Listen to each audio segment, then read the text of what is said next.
Yeah.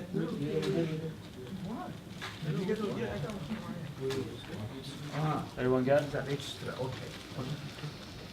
Did everyone get the handout?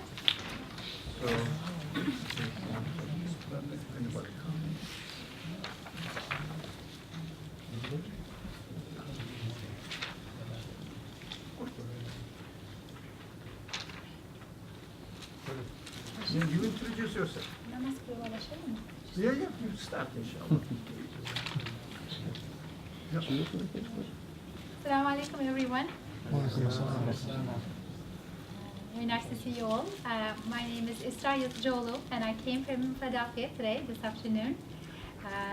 Dr. Ali invited me. I teach at St. Joseph's University. I teach religious studies, Islamic studies.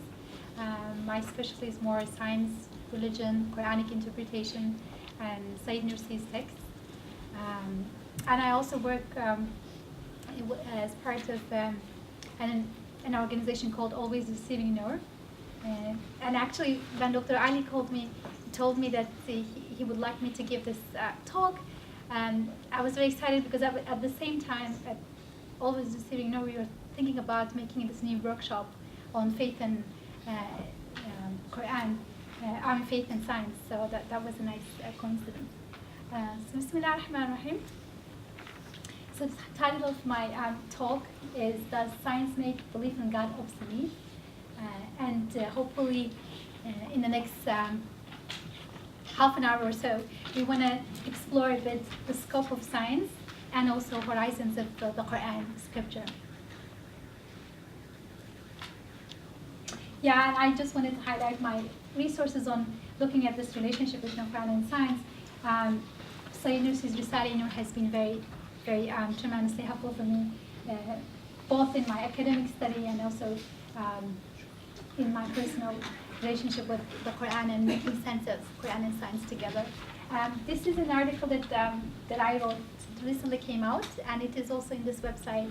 And much of the things that I'm going to be seeing is also said there if you wanted to read it in more detail. And so I will start with this. We oftentimes hear in the modern age the idea that belief in God in scientific age is not as useful anymore. And typically people give examples like, in the past people spoke about rain being a God's blessing, and if they didn't get rain, they went out and prayed to God. But now, today, we know how to describe the rain cycle. We have weather forecasts, so we don't need to. We don't need God anymore. We don't need to pray to Him as much anymore. So, in the modern age, as if there's a sense that with the development of science, we need less religion. And people also bring up all the statistics about where religion is spreading. Let's say the spread of Christianity stopped really in Europe. It really declined, actually. But it's spreading in the southern hemisphere, especially in places where people are in poverty. And people say, you see, when people are poor and ignorant, they turn to religion. And in places where we have affluence and science, we don't need religion as much. So I just want to acknowledge this as a common thing that can occur to any of us, and it's certainly out there in society, but it's not quite right. So when we think this way, our second reaction should be, oops, there's something wrong. We misunderstood what science is about, and we also misunderstood what the purpose of religion or the Quran is. So starting, main clashes between faith and science is either because of a misunderstanding of what faith is about, what more specifically Islam or Quran is about, and what science is really trying to do. That's where the supposed clash between faith and reason or faith and science is coming. Now, the purpose of modern science, the purpose of scientific research is really summed up. Did I turn off something?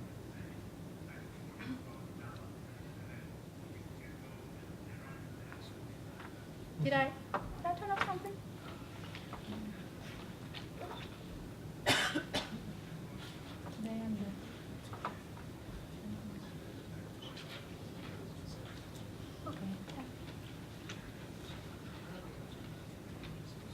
fine, I think.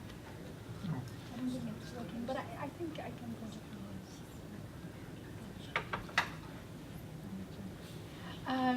So purpose of modern science is scientific research is really very explicit to study phenomena with the explicit purpose of predicting and controlling. So what we want to do in modern science is we want to describe what's going on anywhere in a cell or in an atom. We want to study phenomena so that we can figure out patterns, how things happen in a pattern, so that will help us predict things. So we won't be surprised. We put the crop. If I'm a scientist in the agricultural field, I want to be able to predict how this crop is going to work out in this climate. Or if I'm a medical scientist, I want to be able to see how a disease will progress. So we want to predict things and also hopefully control things. So if we can predict, then we can maybe intervene at certain stages. So this is a very useful thing to do, right? If you have weather forecast, you can take your umbrella with you, like today. So it is very helpful and useful. At the same time, it is something that has a very specific purpose. There's nothing here about figuring out the meaning of life or making sense of what it means to be human or even any ethical consideration. Really, it's really about describing phenomena for the purpose of predicting and controlling them, if possible. Right? Not everything is controllable, of course. So with this purpose of scientific research, as defined by scientists themselves, if we take this and look at the following questions, I want us to think about some of the things that fall within science and also outside of scope of science. So rain forecast, we just mentioned, that's within scientific study realm. Parallel to that, think about the question, is there any wisdom or mercy behind this rain? We are terribly in need of rain, and it does rain regularly throughout the world. And is there any wisdom, purpose behind this? That is not a question that science asks, but it's a question worthy of asking. It's just that it's not the business of science. Again, the question of, if I have a cancer, let's say, prognosis of my cancer, I'll ask that to my doctor or a medical scientist. But what is the meaning of my life and my death? Even my sickness? Why does this life happen this way? That's my medical scientist won't answer me. As a scientist, that's not the question he asks as a scientist when he goes into lab, and that's okay. But it's still a worthy question. Again, in psychology, we can ask questions about people's patterns in people's behavior, like what is the likelihood of a person depressed to be violent? We can ask this question. We can conduct the scientific research, but do human beings have genuine freedom? That's not a question science asks. Even psychology doesn't ask. The question of free will doesn't come up. Because we as scientists are not interested in the question whether you are genuinely free. Can you break out of your social circumstance, your nurture situation? We're not interested in that as a scientist. We're interested in patterns. If I give you these family conditions, environment conditions, these genetic conditions, what is the likelihood of your behavior? That's what we're most interested in science. But it's still a question worthy of asking. Do human beings have genuine freedom, or they are just products of their environment and their genes? That's a very, very important question to ask, but we don't ask that in science. And again, psychology of lying, we can talk about, what happens when somebody lies, but is it ethical to lie sometimes in emergency situations to make someone feel good? These are important questions, ethical questions, and again, they aren't under the rubric of science. We don't ask these questions in science. The reason I wanted to bring this up is that we need to really appreciate the scope of science. It is very helpful. At the same time, it is a limited scope. And it's not a liability on science that it doesn't ask certain questions. It is not. It's like you go to Apple store. They have really cool devices, but they don't sell bread. They don't sell muffins, not even a piece of cake. That's okay. That's an Apple store. They didn't even say we're going to sell food. I can't go inside the Apple store and say, why there isn't any food? Not even a glass of water? You can't say that. You're a great store. I love it, but I don't go there when I need water. And water is important. If somebody starts saying you should not look for a bottle of water, you should not try to purchase food because it's not sold in Apple store. It's wrong to try to buy water. then we have problems. Right? So if we recognize the limits and scope of science, then we can also say, well, listen, we appreciate these questions being answered. We also appreciate that they are very important questions that simply don't fall into scientific scope, and that's okay. We're going to go elsewhere for those. There are other limits to science, and one of them is the fact that science doesn't discuss its own assumptions. Oh, wow, this is a fancy one. I tried. Okay, so it has a number of assumptions that it doesn't it assumes to be able to do its scientific research, but it doesn't actually ground these assumptions, even talk about these assumptions. Okay.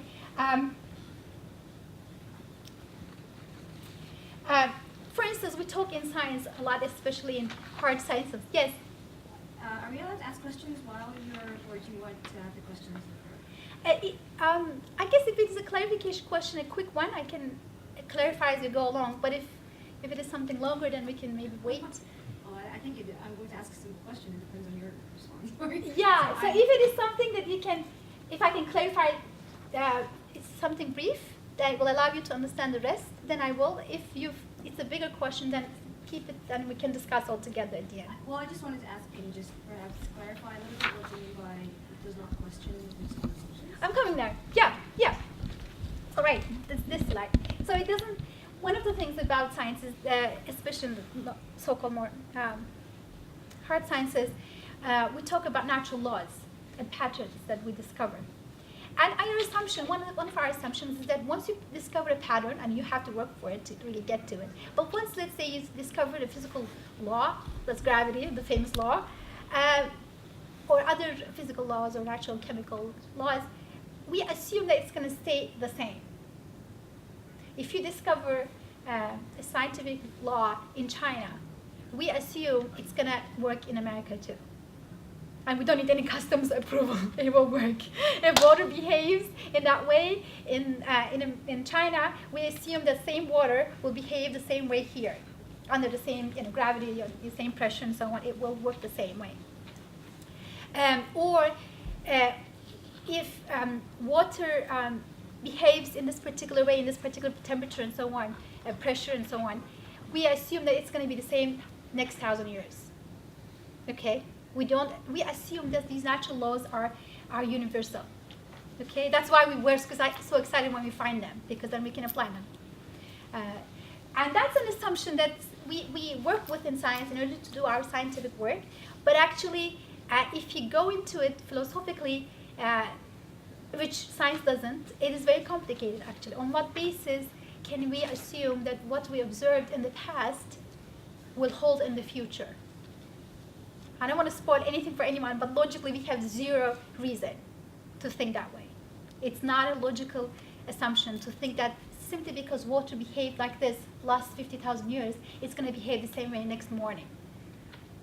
Philosophically, we have no reason. I mean, we have other philosophical discussions, but it's a discussion that needs to take place. It doesn't happen in science. In science, we have to assume it to do our work. Okay, so other people try to figure that out. We just assume it. Another thing is, when we find a natural law, we assume that we're done.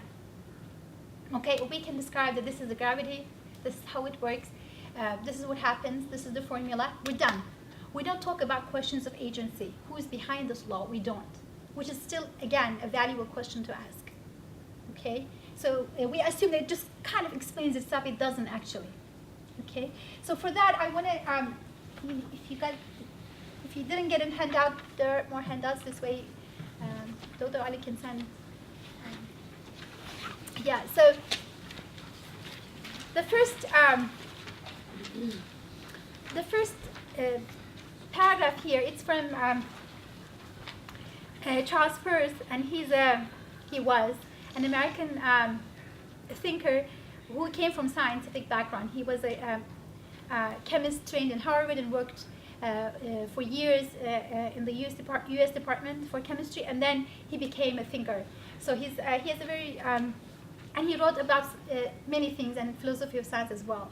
So here he talks about natural laws and how even when we talk about natural laws as a shorthand, we actually still need somebody to apply those laws. Okay, we'll go ahead and read it, and maybe we can discuss it a little bit, but at least it can be here for you to reflect on. So could I have somebody to read this paragraph for us? Yes, she can do it. Can you? Would you like to? I have an accent, but I will try. Please, yeah. With natural laws, we still need a governor. I should say that although Can you speak up a little bit in this direction? We have microphones. I should say that a law of nature left to itself would be quite analogous to a court without a sheriff. A court in that predicament might probably be able to induce some citizen to act as a sheriff, but until it had so provided itself with an officer who, unlike itself, could not discourse authoritatively, but who could put forth to the strong arm, its law might be the perfection of human reason, but would remain mere fireworks. Does so let a law of nature say that law of gravitation remain a mere uniformity, a mere formula establishing a relation between terms? And what in the world should induce a stone, which is not a term nor a concept but just a plain thing, to act in conformity to that uniformity? All other stones may have done so, and this stone too on former occasions, and it would break the uniformity for it not to do so now. Else doers. Thank you. So you get the idea here how the author here is describing that he says, okay, I understand, as you know, in the last sentence he said, okay, this stone has behaved consistently in this particular way so far, and many other stones did. What on earth would make this stone behave that way? You say, well, I have the formula for gravity, you know, how this happens.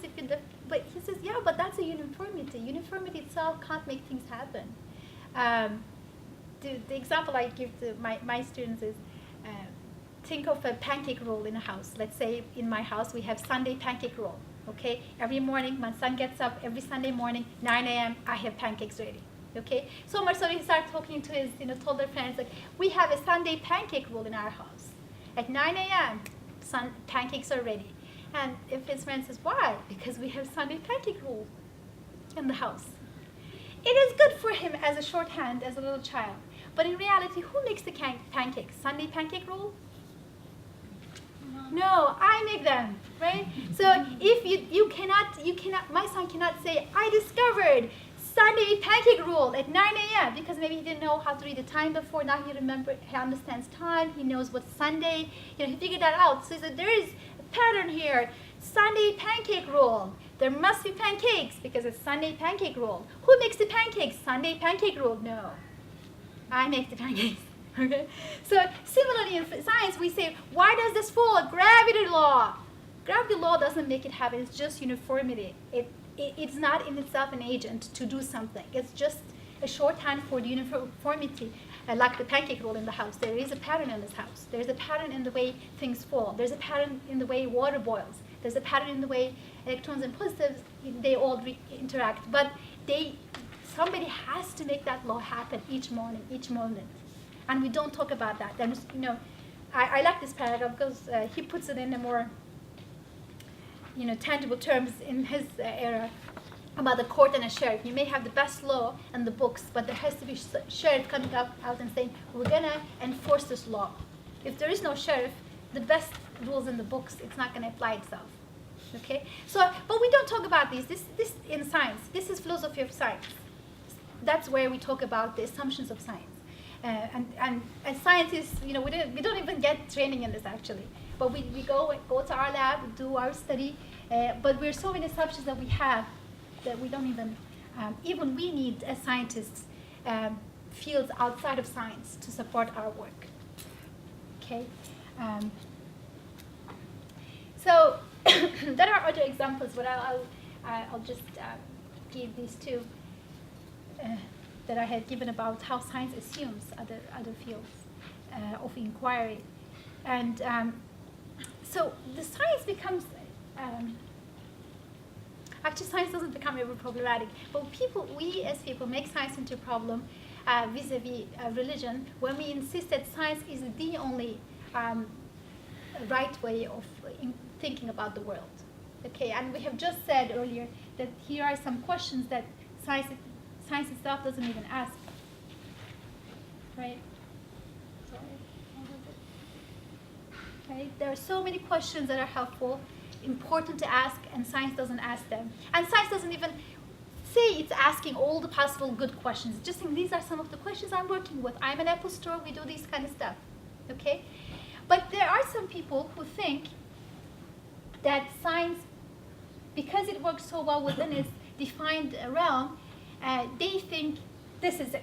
You know, anything outside of science is unworthy to talk about. It's nonsense. It's mythology. It doesn't make sense. Okay, and those people, that is actually a philosophical view. It's not a scientific view. It's called scientism. It's not scientific because science never said to us, don't ask other questions. These are the only possible questions in the world. They said, no, these are our questions. This is what we work with. That's it. We are Apple Store. We make these products. They didn't say you should not have restaurants.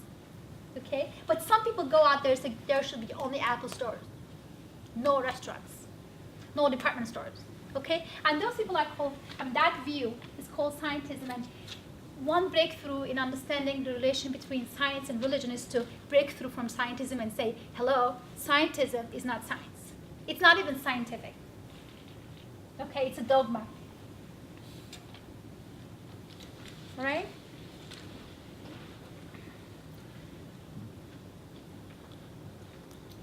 So science never clashes with the Quran, but this scientism does clash with the Quran because the Quran is all about those other questions that are worthy of asking.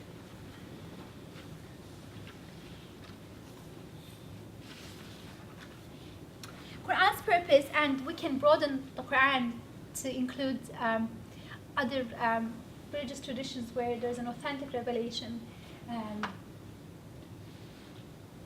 like Torah or Gospels or other sacred scriptures. All the authentic scriptures, they have the same purpose, and it's not about science. It's not against science either. It's about interpreting the meaning of the world, interpreting the existence of the universe and meaning of our lives within that universe.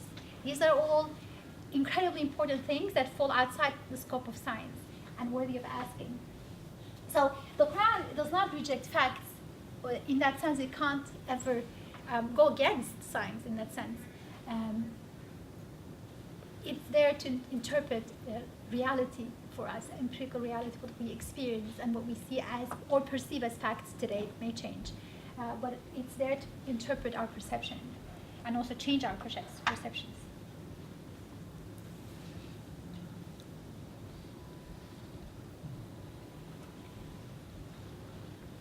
So Quran guides us helps us interpret agency. You know, what is behind all this?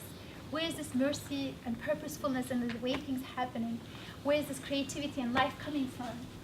And the meaning of all this, where is this coming from, and why is this flow? You know, it comes and goes, it's so beautiful, and then it dies away. There's something wonderful, and then it turns into tragedy. Why is this whole flow and the whole mix?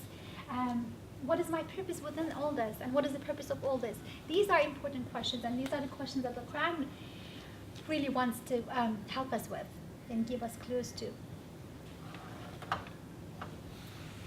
Now, I will give one more example to contrast the purposes of science and purposes of the Quran. And again, my aim is to really, one more time, clarify that they have different aims and purposes. That doesn't necessarily negate each other, but we need to respect that they are different. They're speaking about different things. So I'm going to give you a paragraph, which is also in your handout number 3, and it's from It's from one of my favorite documentaries, In the Womb. It's a National Geographic documentary, and it talks about the journey of a fetus in a mother's womb, and starts from day one with when the egg and the sperm gets together, and then the whole journey. It's really, really wonderful. So at some point, the narrator says exactly this sentence, and I want us to look at this sentence and first analyze it from within the purpose of science. What is it? What is this sentence saying? What is it teaching us? What is it doing scientifically?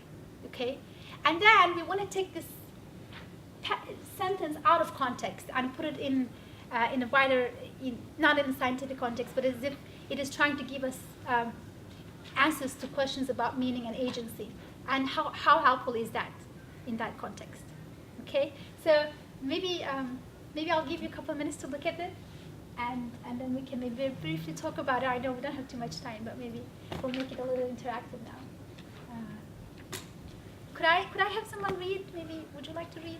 Maybe even This? yeah, that's number 3. Yeah. Which one? Um, You want me to read the third one? Yes. Okay.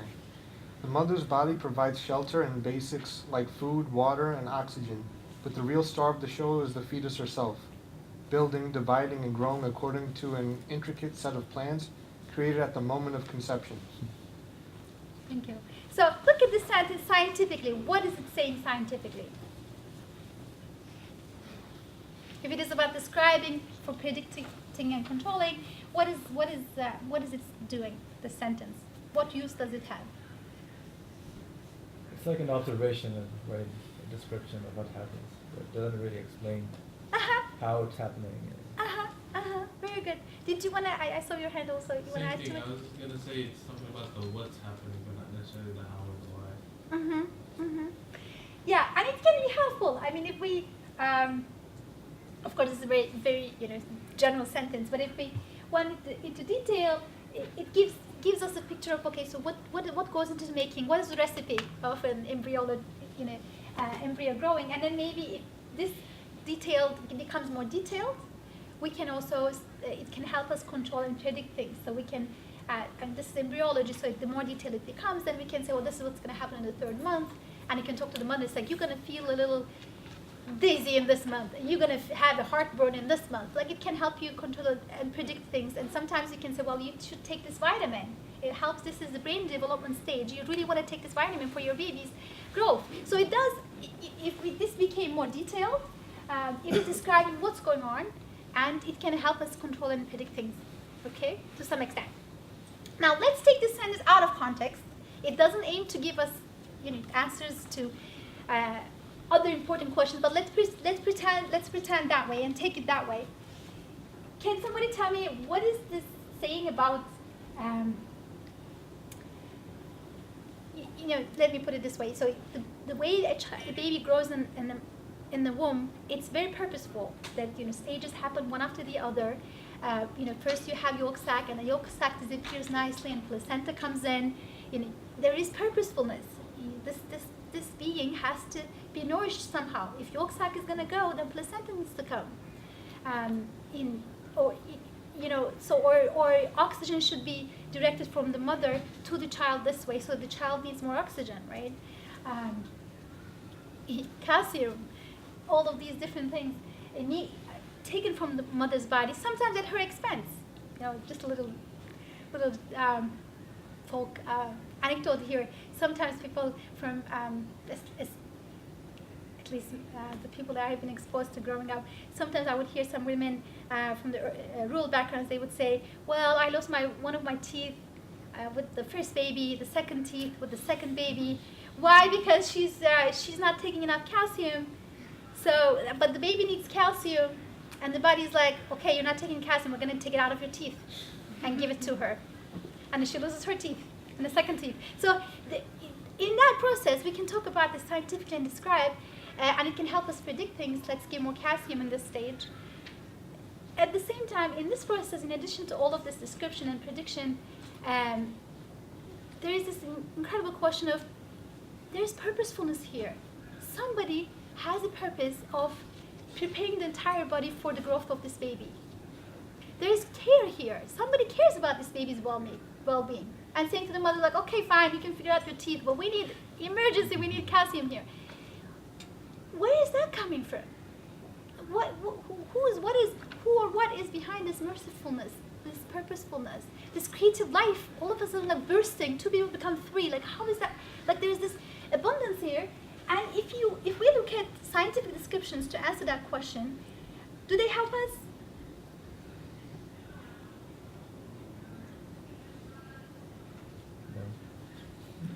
Anyone? I mean, they kind of do, right? It depends on where you're coming from. Uh-huh. To kind of wear my atheist hat for a second. So like I don't want to like get too deep into it, but you can look at cells, right? And cells do this, and you can kind of go deeper, and you can do it at the atomic level, at different levels, right? If you boil it all down, right, like an atheist would say, oh, this is all because it's survival of the fittest. All species, organisms try to grow and replicate, and then they try different paths, and the path that works is the one that survives, and the other ones die out, right? So I mean, this is just rehashing like Darwinism 101. But so, like, this is all wonderful, but this is coming from the premise that we need to explain agency, right? But do plants go around asking for what is agency? Do cats do that, right? Like human beings are the only ones that do this, and is this all sort of a construct of our mind that it can't explain these things, so it fills all of that with explanations because it needs explanations, or is it the other way around? These explanations exist, and so we ask them. And I guess that's kind of what's the interesting question. And I'd love to hear your thoughts on that. Yeah, very good question. I think it has 2 parts to it. You said one question, but it's two big questions actually. So one is, do we have to talk about purposefulness, care, and mercy and agency? And the other is, can we just explain our questions? Our questions is a different phenomenon to be explained. Just for taking the first one, I think what we do most of the time, there are moments, but most of the time what we do in science is that we gloss over those important questions that are very important to ask. For instance, I come from a medical science background, so the way we did embryology, at no point anybody's in our textbook we paused and said, wow, this is cool, and where's that coming from? We don't, and why don't we do that? One, it's not within our field of science about predicting, controlling. You don't need to talk about agency, right? If my son wants to get pancakes, he doesn't have to figure out who's making the pancakes. He just has to show up at 9 a.m. on the breakfast table. For his purposes, he gets the pancakes. It doesn't matter, is the dad or mom making it, how are they making it? It's not. But in a different level, we also gloss over this, and I'm moving out of really science, more scientism and other ways, or atheism or materialism. It's because we don't have an answer for it. There is no way you can really explain this incredible creativity in the womb, this incredible merciful. I mean, it's so merciful. If you study embryology, it's like you're like, wow, like something cares so much about this new life. And because we don't have any ways of taking that back to the water or oxygen or the DNA, we just gloss over it.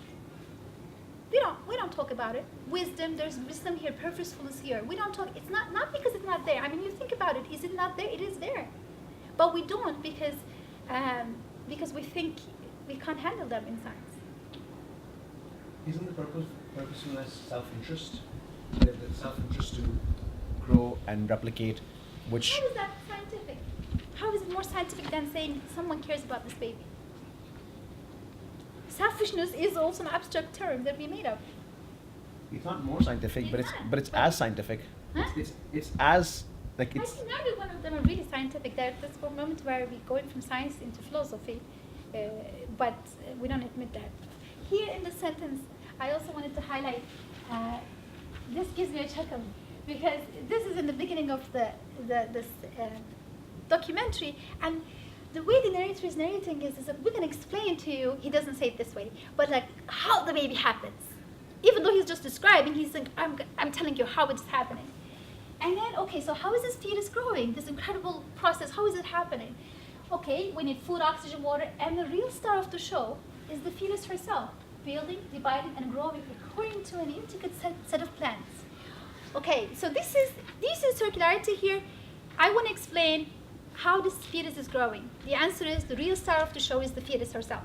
Okay, but I was wondering how is the fetus, doing this, and the answer is the fetus is doing this.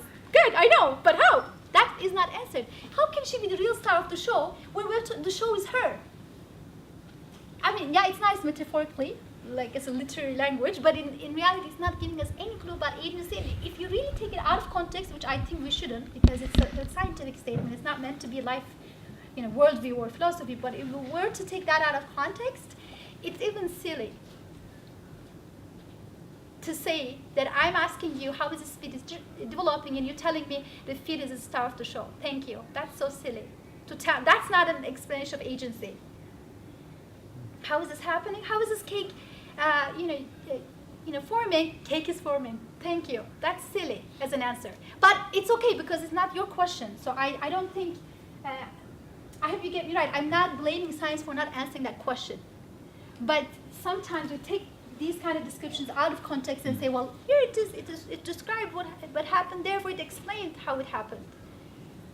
Which it didn't. It just rehashed what is there, describing that the fetus is growing according to this intricate set of plans, which is what is happening. Yep. Could you clarify something? Because you were in the middle of a sentence, but I don't know if you. What is it within the scientific method that sort of prevents the observer from actually going into agency? Like, why is it just observation and not, what prevents that sort of push into like discovering agency? I think it's also related to history of science.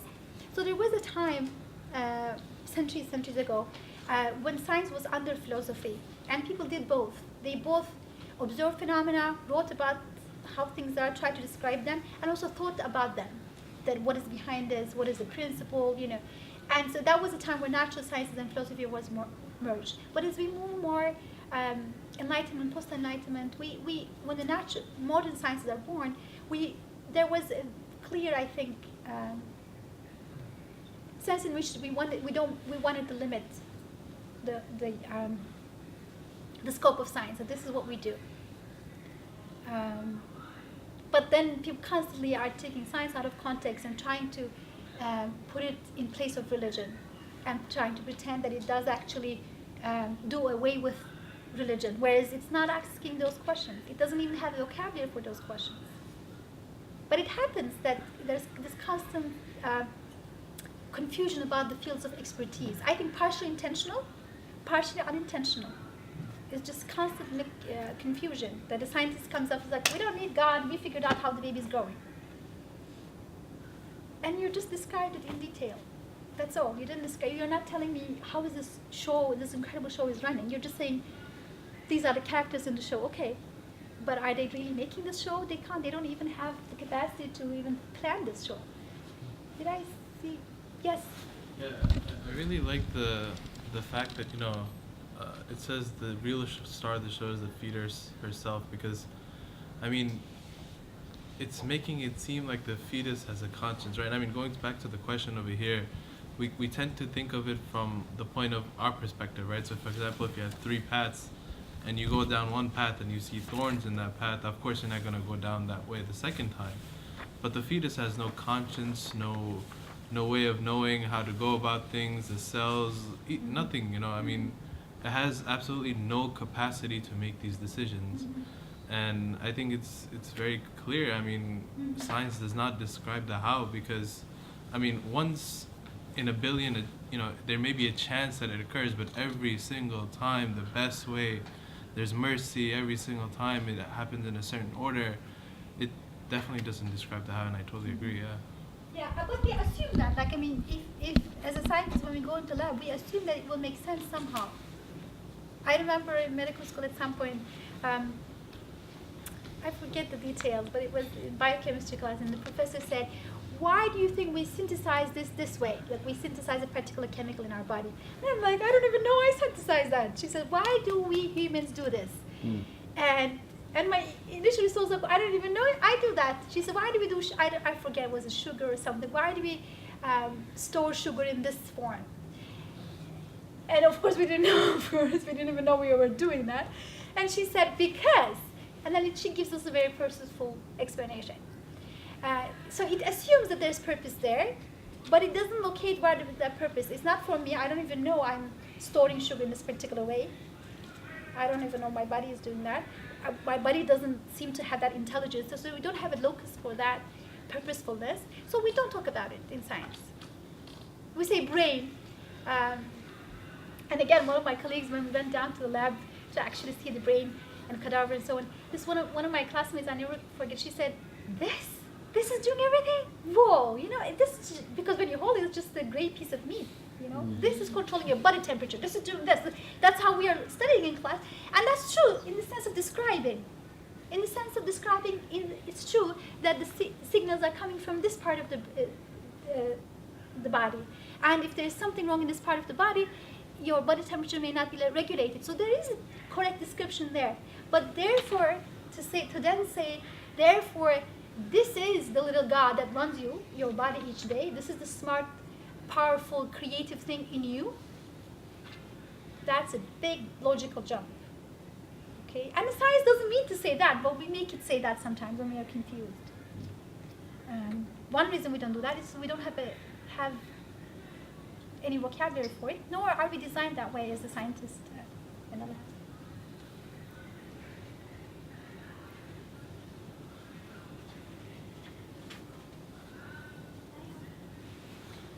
Yes? Okay, so I have a couple of questions. I'll try to. The first one is the difference between the nature of science and how science. I'd like to just push back a little bit about how science is that how scientific knowledge is constructed within the natural science. So I'm just not talking about any kind of science as organized knowledge, just natural science in itself. And in the sense that within this institution of natural science and how science is constructed within that, first there's a couple of things. Number one is that within science, there's a lot of contestation between the underlying philosophy of how people understand and explore the world. The second is, you said, for example, that the science does not ask a question about the nature of the world or some ethical, moral questions or the wisdom behind natural phenomena. And I think they do ask in certain ways, but they ask it, and I know they ask it because even when you're doing a scientific study, for example, there are a lot of ethical considerations that you have to put in. So they do ask ethical questions in that sense. But what I would like to just push back a little bit in is that is the definition of the underlying the platform by which science is built upon. So the Western science is built upon, not any other kind of science, right? Modern science, okay? So I think this is what I would like to just push back a little bit in that there's a lot of contestation. Between Newtonian, Cartesian dualism, a lot of the underlying philosophies of science that have been sort of institutionalized. They've been part and parcel of how science is being built. And I would agree that yes, there's a lot of scientists that don't understand perhaps how the underlying philosophies of how they're conducting research or how they're presenting science. But if we were to argue about how science is presented or how science, the foundation of science, I would agree that no, it does ask these questions. Now, do scientists go ahead and ask these questions or present them through education or whatever, then maybe that is the question. That is where the problem lies. But I think that science is originally based on exploring the nature of the world and trying to understand what the world is. So this is what I just wanted, like in the nature of science, even like in science education, I'm a science educator, and there is one of the biggest foundations is you teach the students or the children to understand the nature of science. That is, for example, that it is being tentative, that it's subjective, it is empirically based, but then it is also subject to criticism, right?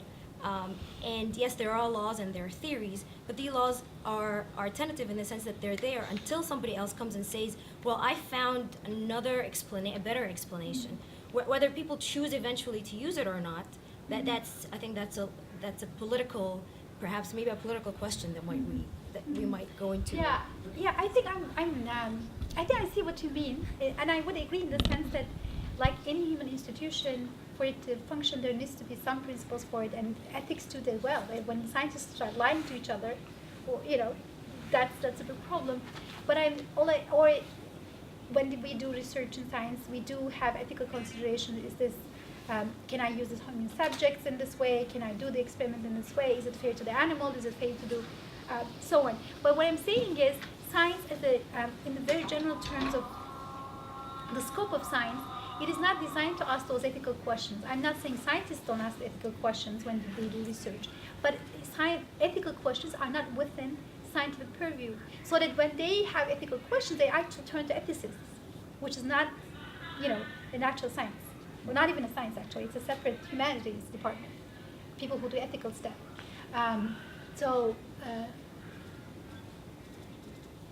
Like scientifically, there's no way of saying whether it's okay to lie or not.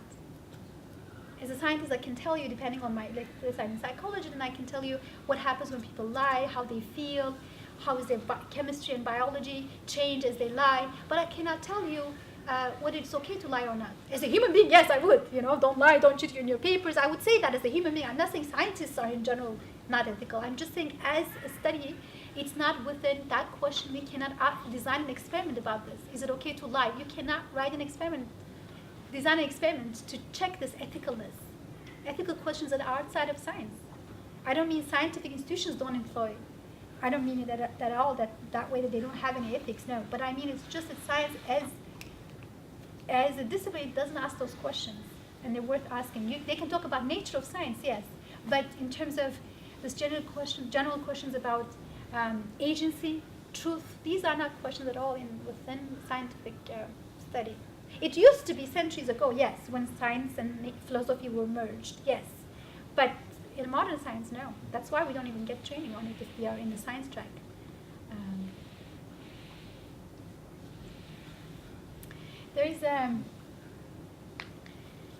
I wasn't going to share this because of time, but maybe I should share this. There's a book that Dr. Ali had given me years ago. It's by Jacob Needleman. It's called A Sense of the Cosmos. He's a senior philosopher, American philosopher. And in that book, he gives an example about empirical method. Empirical method, testing things in experience. It's extremely useful, okay? And we do it in science, and it's great we use it in science.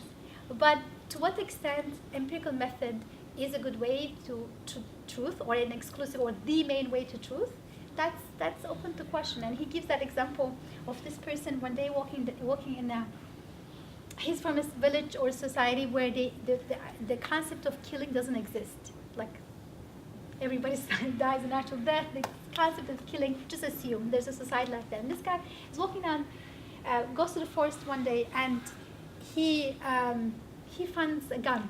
And he's walking in the forest because he's looking actually for a nut cracker to crack the nuts. So he comes across this gun, and he holds it from the other end, not the way you would. He holds it from the, I don't even know the vocabulary, but you understand what is that called? The shooting sight. He holds it barrel? From, The barrel. That's called barrel? Okay. Mm-hmm. So the barrel side, and then he has a nut, and he uses to crack his nut. It's perfect, it's hard. He comes to the village, he's like, I found the perfect nutcracker. Here it is. So this is, for instance, a good example, and he's a philosopher of science. So he asks this question. He says, "Just speak," and he says, "You don't believe me? Let me show it to you. Test it empirically. Here is the nut. This is a nutcracker." And true, this can be used to, crack the nuts. But the purpose for that thing to be manufactured was to kill people, and you hold it the other way, actually, right? And he will never discover that unless one day he gets up and says, "I wonder if I could kill somebody with this. And I wonder if it would, help me out with a bad example in the masjid, but I wonder if I could put a bullet in it." Or like if he had that question, then yes, he could ask that question and empirically he could find his way. But unless he asks that question, he won't find his way with that. He doesn't have the concept of gun, and he's looking for a nutcracker. So he has the empirical method at hand, but it won't take it to the meaning or the purpose of that product ever if he doesn't ask that question. And he needs cues to ask that question. Somebody has said, well, actually, how about we try this? And shooting? And somebody has to, and that's what the Quran does. You know, we are in the universe, we're trying to find our way out, and then we say, well, empirical method, I tried it, this worked. Yes, it works. But is it how it, why is what it was made? Is there more to it than what you're doing? It may be good for nuts, but maybe there are other purposes to this thing. And that cues are what the revelation does. You know, here is a cue. You want to figure out the meaning? Here is a cue, and go test it. Why do I have these questions, right? I have all these questions. Here's a cue why you have them. Because whoever made you wanted you to pursue these questions, and here are some cues. And you tested, it works. Yeah, that empirical method, we're good. But so even these questions of the limits of to what extent empirical method takes us to truth of things, that question is not asked in science. Important again, but it's not asked because if we asked everything, we couldn't do science. So it's okay for science not to ask those questions. But it's not okay for us to dismiss those questions simply because science doesn't ask them. So the Quran then gives us the cues. It wants us to reflect on the world and see the signs in the world. And there are signs all around us. I'm sure through Dr. Ali's halakas, I have learned really everything from him. So I'm sure you have been trained in this a lot. This idea of signs that the Quran keeps coming back at is incredibly important because it is there. A sign is there, but it becomes a sign when you start seeing its signifying process, right? You know, when I have a toddler, so all the examples go back to kids. So when my son started reading and writing numbers, then he started noticing speed limits on the way. It's like 55, 35. Before he didn't notice them. I mean, he saw them, I'm sure, but it didn't mean anything to him. But now he's picking them out because now he knows how to read numbers. So similarly, the signs are all around. The Quran constantly says that, but we need to be trained in seeing them. And that training comes through revelation, comes through the sacred source. And I put two things here, and this is just a simplification. There's so many ways in which things point to something beyond themselves, to transcendent. Two of those important ways is one is abundance, that the things apparently very humble start putting forth this creativity, richness. And you're like, where is that coming from? And that abundance that is exceeding our capacity, that abundance is saying, there's someone behind this. Like, that, again, going back to the baby in the womb, but it could be all kinds of examples. The way a seed is growing, the way rain is forming, the way a baby is growing in the womb. You look at it and you say, wow, like this thing is acting as if it knows, right? The tube, and there's a tube formed, and then the tube, gets bigger and then starts having 4 parts to it. Oh, this is becoming a heart. Incredible, like as if it knows what it's doing, right? Incredible rate of cell division and so many differentiations happening, as if the things are acting as if they know the whole thing. But if you look at them, they're just some chemicals, and they don't seem to really have a clue about what they're doing. So there's this abundance here, that excess, philosophically speaking, like there's this excess here. What is that coming from? Scientifically, we don't ask that question. We just observe it. We say, this has happened 50,000 times, and we note the pattern. And that question, that's the Quran wants us to do. We get familiar with things. We stop asking. But if we just pay attention, there's so many things happening, that things that seem to be blind or unconscious, unpurposeful, or having a very limited knowledge is acting as if they know the thing. And they have a purpose, and they care. Or all these other attributes for which there has to be somebody behind that, something behind it, and we don't see it. So then that's a sign to the transcendent, that there must be someone behind all this. And that thing, acting in that way, yielding so much abundance. I mean, abundance in the not quantity-wise, it could be quantity, but also quality-wise. There's a wisdom that's beyond that thing's capacity. And that points to somebody behind the scenes. And the lack as well.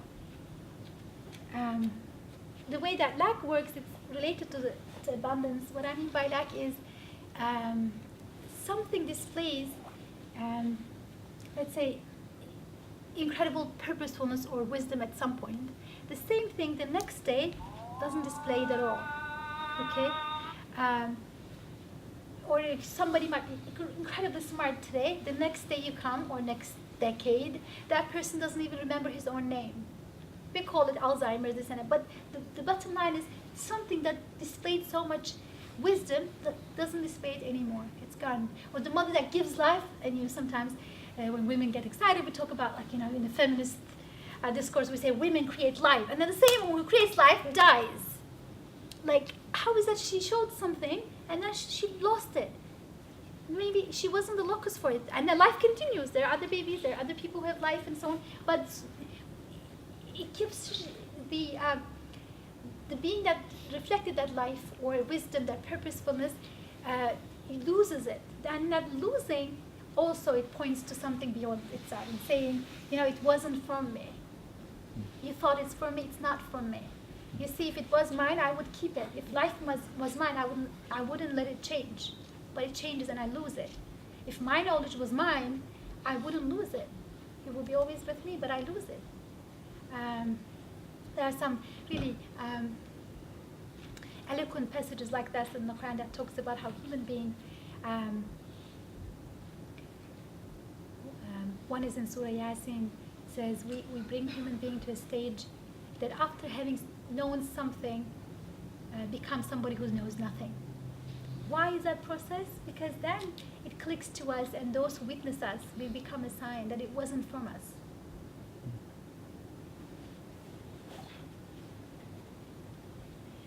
I don't know how much more time we have. This is kind of the example of what I was trying to say about abundance and lack. Proportionately, maybe sometimes things have some knowledge, it seems like, but what they do is beyond that. That abundance really points to someone behind the scenes. And again, lack, things lose quality that they seem to have owned. And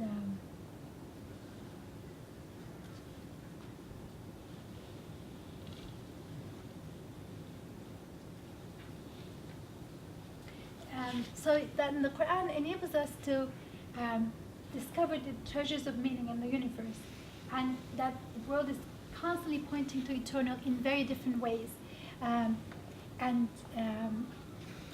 Each of our lives is a unique art. Saint Nursi gives the example of a book or a poem, and you can think of it more dynamic, whatever you want to live stream or whatever. Each of us a unique artistic live stream that has a coherence in it, and each of our life journeys in a unique way is revealing something beyond. So we are all finite, and the whole universe is kind of constantly changing and finite, but we are actually revealing an incredibly important meaning about ourselves and our Creator.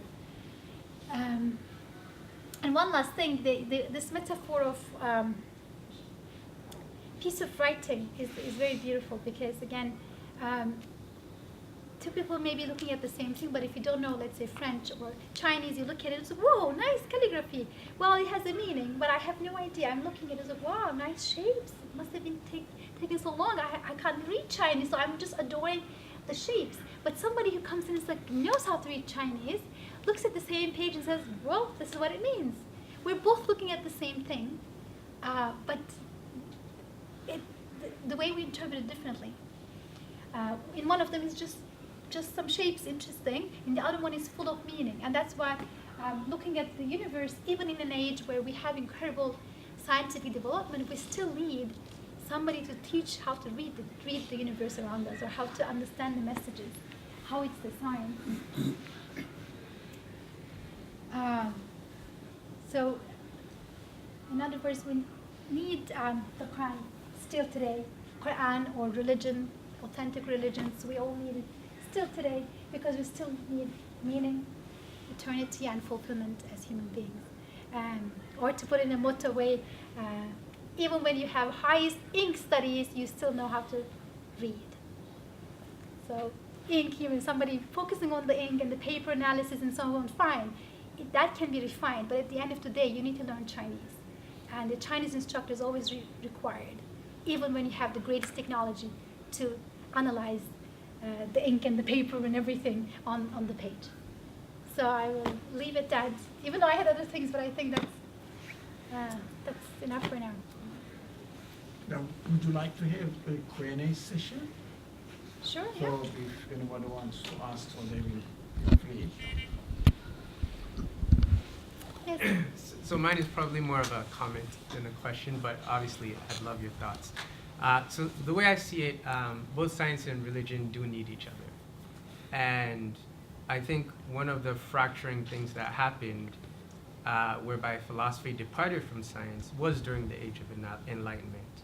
And part of the difficulty there was scientists who were observing the world were asking these very difficult questions, but in a way that made people who were very dogmatic on the religious side very uncomfortable. And there were some scientists during that period were actually persecuted for the fact that they were trying to understand, the biology or the science of life or things like that, and trying to explain things in the language of science versus the language of religion. And so, while there still do exist philosophers who are scientists today, I do believe, I think that fracture occurred, but I think it was a necessity to have those two things together, because much in the way that you see signs just in general around the world, there's a lot revealed within science that I feel is actually a sign of a greater truth. I do think there are truths in the things that are uncovered using science. These are empirical things. There's a limit to the method, no doubt. And I think people that think about that deeply actually do acknowledge that. However, I see that personally as just a greater grandeur to the world. The more you understand some of the complexities behind the simple things we take for granted, walking, breathing, people who swim, all of the coordination of the muscles, everything that's happening while you're digesting, I think the more you understand these complexities, actually it brings you closer to God. So I think there are individual truths in those things that are being revealed that can lead you to a greater truth. And there are some people who are still thinking that deeply about the science. But I think there has been this fracture where dogma on one side has been conflicted and sort of fighting dogma on the other side. And I think what's needed is sort of a coming together a little bit. So, it's kind of a comment, but maybe you have some things to add to that. Or I appreciate your comment, because it helps us to see that these two fields are actually can support each other. And I would have liked to leave at that note, other than saying these are different and beware. But I'm so worried about this dogmatism from both sides. There are lots of dogmatic scientists. I won't even call them speaking as scientists, but then somebody who has spent some time in the lab comes out and say, therefore, we don't need God. That's a big dogmatism. And one of the ways in which I think the way history is written, history of science is written, especially Western history of science, there's a lot of that misperception is already in the way the history is told. So, we know about the church, how the church rejected Galilei and he got into trouble. And we hear less about the church that supported science, right? All the first universities in Europe were under churches' support. you know, those were the places where you had learning and scientific research. That's all under the rug. Even things like, let me give you an example. For instance, there's this whole fuss made about the idea that when people discovered that the sun didn't go around the earth, but the earth went around the sun, that was a big blow to religion in Europe, because they kept saying earth is the center of the universe. Here you go, you realize that sun is not revolving around the earth is revolving around the science. And somebody comes up and says, well, that's why the whole religious view that we are special as human beings, where earth is special in the universe, is nonsense, right? People said that in the name of science, which wasn't valid. All we discovered was the way things revolve around each other. That says nothing about the importance of earth or human life, right? But there are, like, it's both sides. I think it's a shared responsibility. There are dogmatic religious people who get scared about science developing, right? You know, there was this gossip about, I don't know if it is true, but there was a gossip at the time when I was growing up in medical school. The Pope had said supposedly to a scientist that, please, you can clone anything, but don't clone human beings, because God does that part, you know. And of course, that was a joke about it. It's like, we are cloning human beings, you know, or we are planning to. So that, I don't know if Pope ever said it, but there is this caricature, or at least there are dogmatic people out there who are scared of science developing. And that's definitely a misunderstanding of what science is doing. And definitely misunderstanding of what religion is doing, because the more we attend to the world around us, the more likely that we will be able to follow the cues of revelation. So definitely there's a lot of, I really don't mean we should ignore science. I just mean I'm really concerned about all kinds of dogmatism happening in both sides. So, and that was my point, just because to sort of acknowledge it on both ends, because you don't quite hear the voices of the scientists who are actually deeply religious and actually talk. Francis Collins, director of the NIH, deeply Christian man. He wrote a wonderful book actually called Language of God. He's the director of the whole National Institutes of Health. And you don't really hear much about the scientists who are deeply religious or the religious people who actually do acknowledge science. You hear a lot of dogma on both sides. And so actually, my point was to acknowledge, A, the dogma that exists with scientists, and the difficulty there is that dogma creates dogma. And so the more those voices rise to the surface, the more you get this fracturing of people. So. Any other comments or questions?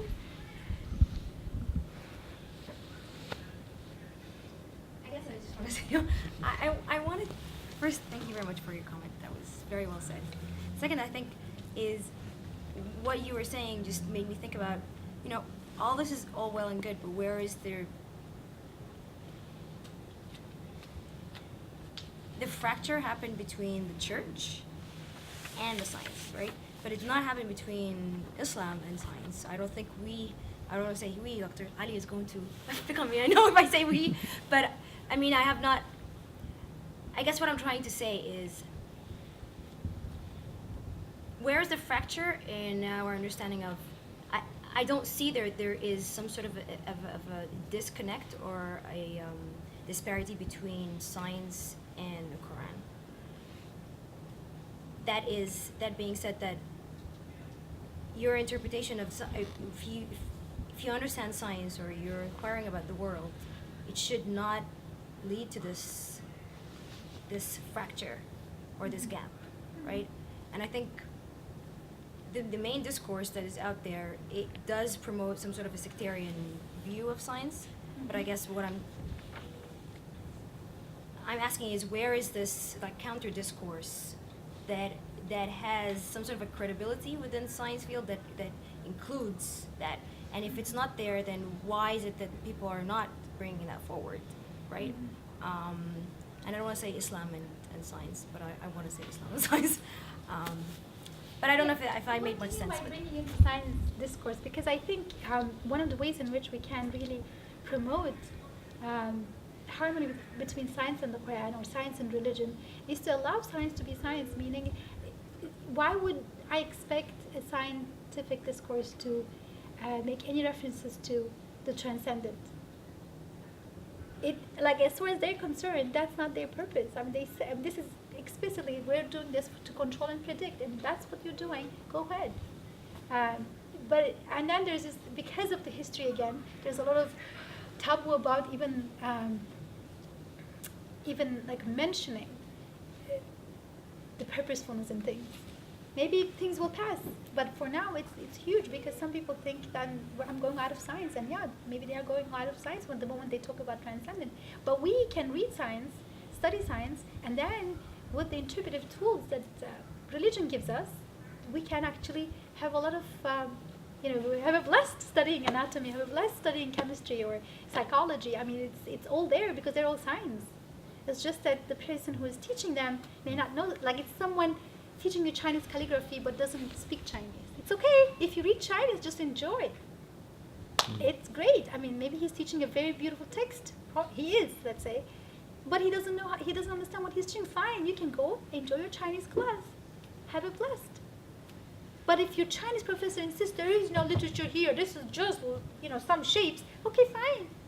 If that's your specialty, fine. I mean, he doesn't have to. We have this view that if a scientist says yes, then it is okay to believe in this. Whereas science has a very limited particular purpose and it doesn't ask certain questions, and it's okay. Apple Store doesn't sell muffins, that's okay. You can still have muffins without get your iPhone. I don't know if the metaphor works that well, but did you want to say something? I thought no?